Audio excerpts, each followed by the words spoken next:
السلام علیکم ورحمۃ اللہ وبرکاتہ۔ میرے پیارے آقا علیہ الصلاۃ والتسلیم کے پیارے دیوانوں، خاتون جنت حضرت فاطمۃ الزہرا رضی اللہ تعالیٰ عنہا کی کنیزوں، مکاشفۃ القلوب کے 25ویں ایپیسوڈ میں آپ تمام کا استقبال ہے۔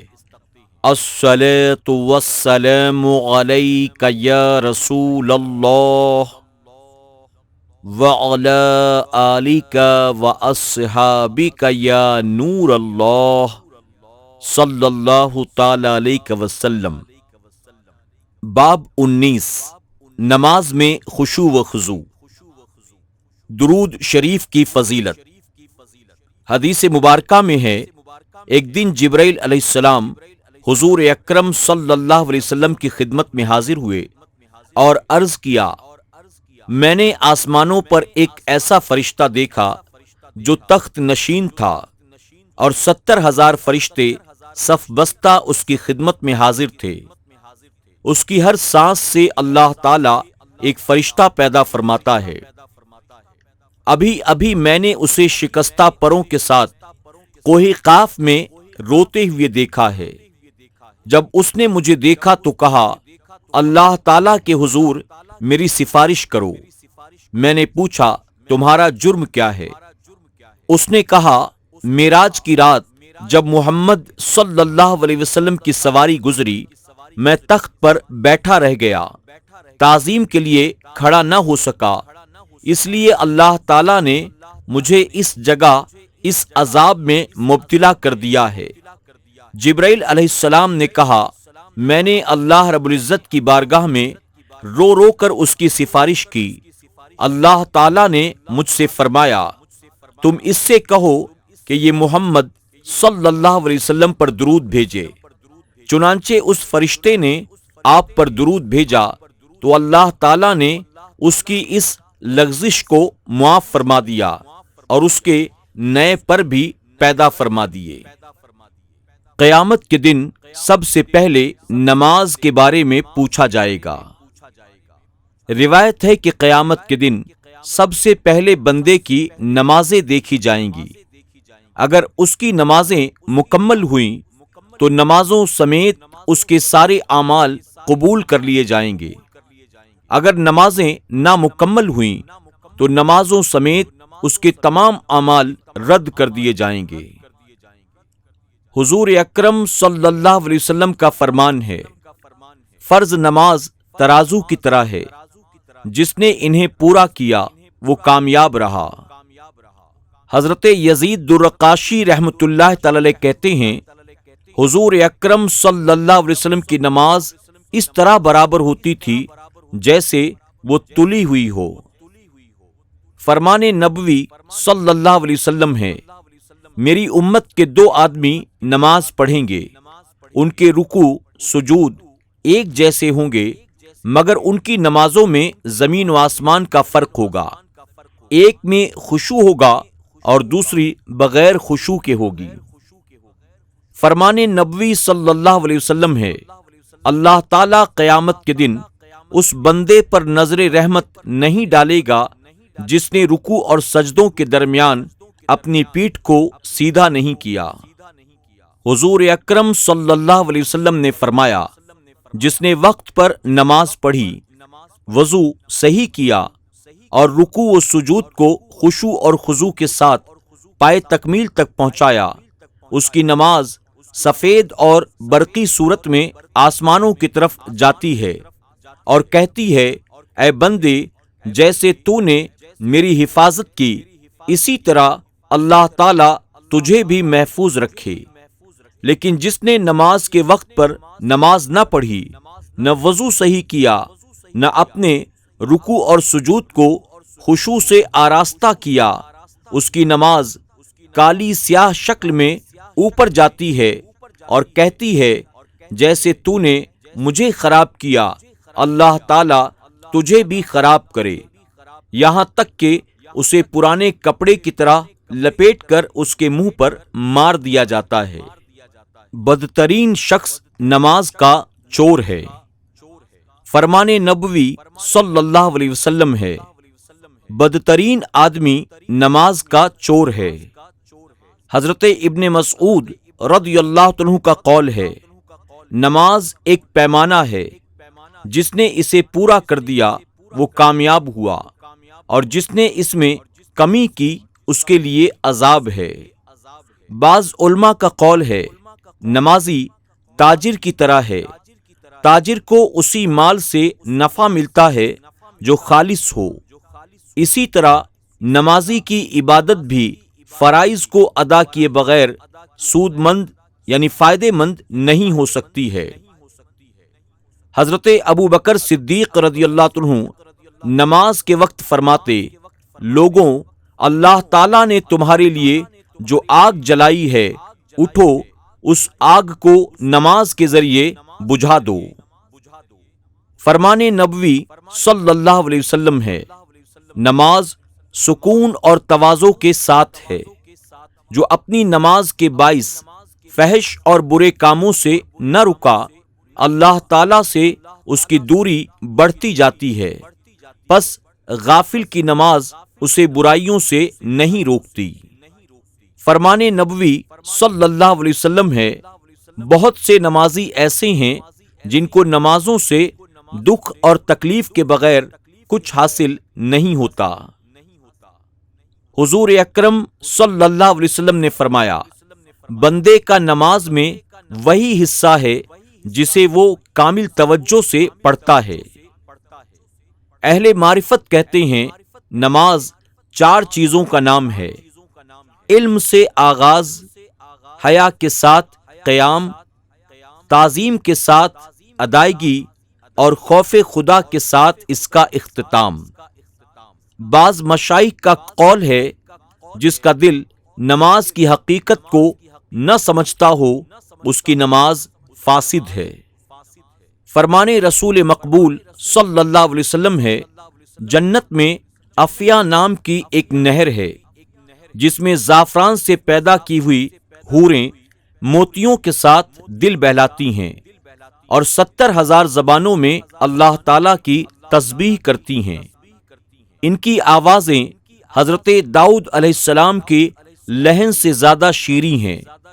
وہ کہتی ہیں، ہم اس کے لیے ہیں جو خشوع اور خضوع کے ساتھ نمازیں پڑھتے ہیں۔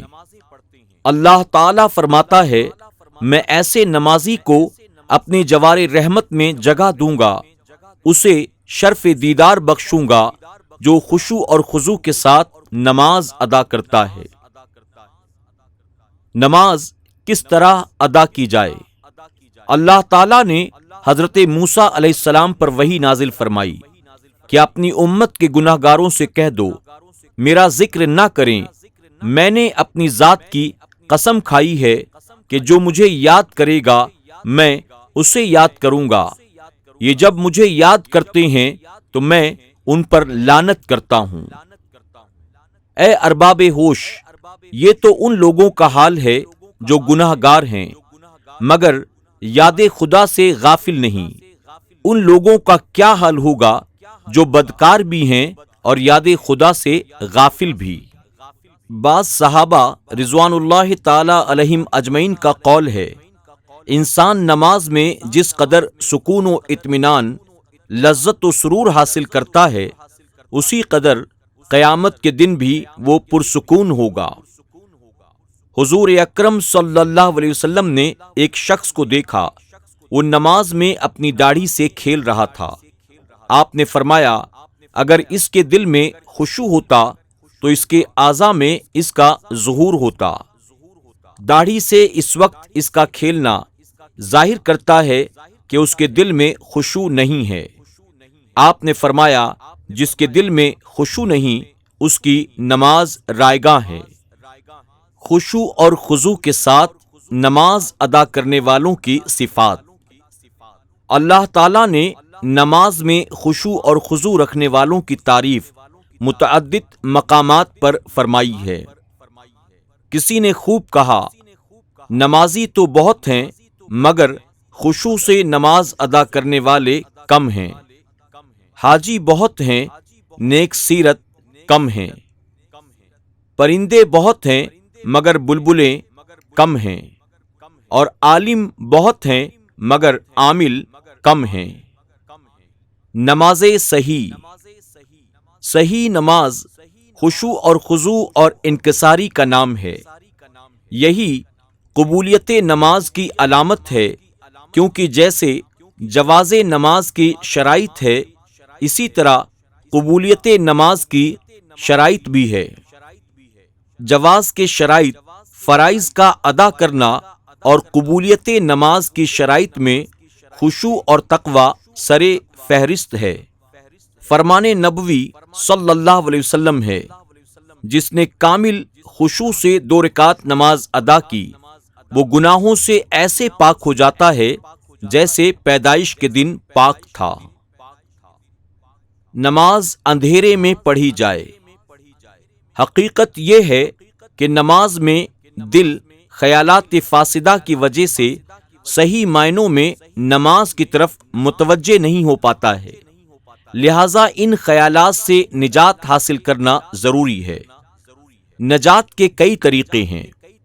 ایک یہ بھی ہے کہ اندھیرے میں نماز پڑھی جائے یا ایسی جگہ نماز پڑھی جائے جہاں کامل سکوت ہو، نیچے رنگین فرش نہ ہو اور نمازی منقش کپڑے نہ پہنے ہوئے ہو، کیونکہ ان چیزوں پر جب ہی نظر پڑتی ہے انسان ادھر متوجہ ہو جاتا ہے۔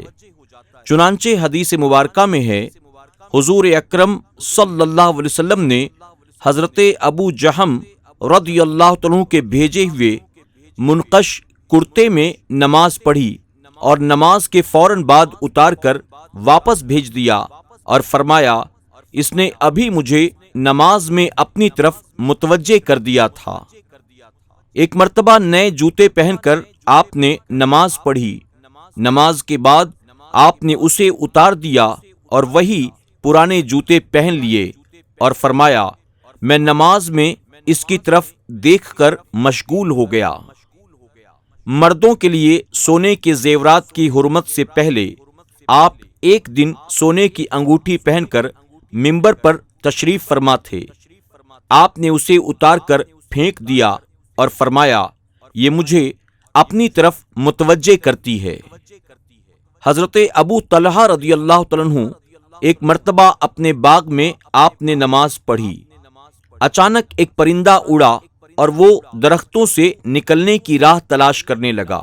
حضرت ابو طلحہ رضی اللہ عنہ نے تعجب سے یہ منظر دیکھا تو وہ ادا شدہ رکعات کی تعداد بھول گئے۔ آپ حضور اکرم صلی اللہ علیہ وسلم کی بارگاہ میں حاضر ہوئے اور اس آزمائش کا ذکر کرتے ہوئے کہنے لگے، اے اللہ کے رسول صلی اللہ علیہ وسلم، میں نے باغ اللہ کی راہ میں دے دیا، اب آپ جیسے چاہیں اسے خرچ کریں۔ ایک اور شخص نے حضرت عثمان غنی رضی اللہ عنہ کے عہد خلافت میں اپنے اس باغ میں جو کھجوروں سے لدا ہوا تھا نماز پڑھی تو اس کی نظر کھجوروں کے پھل دیکھنے کی طرف الجھی، اسے رکعتوں کی تعداد یاد نہ رہی۔ نماز ختم کر کے وہ حضرت عثمان غنی رضی اللہ عنہ کے پاس آیا اور کہنے لگا، میں نے اس باغ کو اللہ کے نام پر بخش دیا، اسے اللہ کے راستے میں خرچ کر دیجیے۔ حضرت عثمان غنی رضی اللہ عنہ نے وہ باغ 50,000 روپے میں فروخت کر دیا۔ اسلاف کرام میں سے بعض حضرات کا ارشاد ہے کہ نماز میں 4 چیزیں انتہائی بری ہیں: کسی دوسری طرف متوجہ ہونا، منہ پر ہاتھ پھیرنا، کنکریاں صاف کرنا اور گزرگاہ پر نماز شروع کر دینا۔ اللہ تعالیٰ اپنے بندے کی طرف متوجہ رہتا ہے۔ فرمان نبوی صلی اللہ علیہ وسلم ہے کہ اللہ تعالیٰ اپنے بندے کی طرف متوجہ رہتا ہے جب تک وہ اپنی توجہ نماز سے نہیں ہٹاتا۔ حضرت ابو بکر صدیق رضی اللہ عنہ جب نماز میں کھڑے ہوتے تو ایسا معلوم ہوتا جیسے کوئی میخ گڑی ہوئی ہو۔ بعض حضرات اتنے سکون سے نماز ادا کرتے کہ پرندے انہیں پتھر سمجھ کر ان پر آ کر بیٹھ جایا کرتے تھے۔ ذوق سلیم بھی اس بات کا تقاضا کرتا ہے کہ جب دنیاوی شان و شوکت والے انسانوں کے حضور لوگ انتہائی تعظیم سے حاضر ہوتے ہیں تو اس بادشاہوں کے بادشاہ کے حضور تو بطریق اولا تعظیم و تکریم سے حاضر ہونا چاہیے۔ توریت میں مرقوم ہے، اے انسان میری بارگاہ میں روتے ہوئے حاضری دینے سے نہ گھبرا، میں تیرا خدا تیرے دل سے بھی زیادہ قریب ہوں، ہر جگہ میرا نور جلوہ فگن ہے۔ روایت ہے حضرت عمر فاروق اعظم رضی اللہ عنہ نے منبر پر فرمایا، حالت اسلام میں انسان بوڑھا ہو جاتا ہے مگر اس کی نماز کامل نہیں ہوتی۔ پوچھا گیا وہ کیسے؟ آپ نے فرمایا دل میں خشوع نہ آیا، انکساری پیدا نہ ہوئی اور نماز میں اللہ تعالی کی طرف ہمتن متوجہ نہ بنا تو پھر نماز کیسے کامل ہوئی؟ نبی کریم صلی اللہ علیہ وسلم کا ارشاد ہے، اللہ تعالیٰ فرماتا ہے کہ میرے بندے فرائض کو ادا کیے بغیر مجھ سے رہائی نہ پا سکیں گے۔ آج کے درس میں بس اتنا ہی۔ السلام علیکم ورحمۃ اللہ وبرکاتہ۔